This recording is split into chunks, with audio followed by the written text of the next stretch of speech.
I think like these last couple years have been pretty crazy, and I guess like the main topics that this EP touches on is just being a 90s baby in this era, like going from that age where like you're in your young 20s to your late 20s, like what we're all doing right now, and just experiencing life in this crazy new time and all the lessons you learn and the good bits and the bad bits.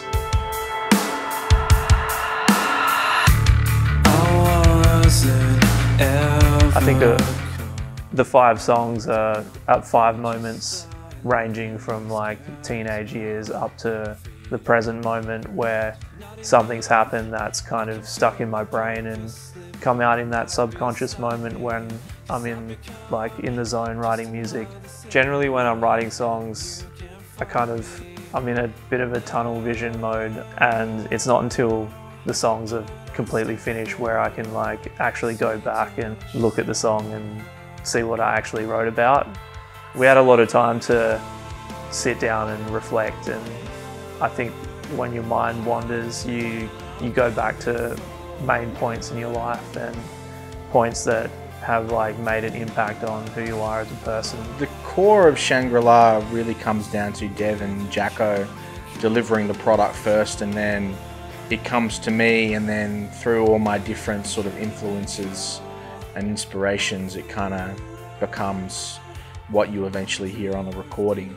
The writing process for this one was the same as a lot of our other releases. I guess it always starts off the same, where like we'll start with a melody. Either myself or Devin will write something musically, and then we'll bounce it back to the other person, and we'll give it a thumbs up, like if we're vibing it or not. I guess I'm a musician, like guitarist first and foremost, and yeah, when I hear songs, I generally don't pay much attention to the vocals a lot of the time. Like I'll be looking through like the drums and like what vibe the guitars are giving off and like the overall mood of the music. So we're all at an age where like we can't really justify taking 2 weeks off work or 3 weeks off work to be in the studio.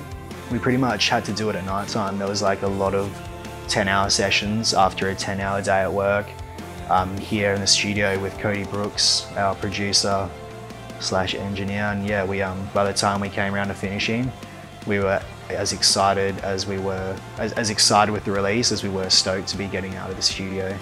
It was kind of hard figuring out a title for this one because we really hadn't thought much about it while writing. We didn't really pick a theme for the EP when we started writing. We just started writing as much as we could, and I guess Devin wrote lyrics that came to him naturally, and it wasn't until we'd finished the studio and pretty much had the whole EP finished that we got a chance to sit back and look at it.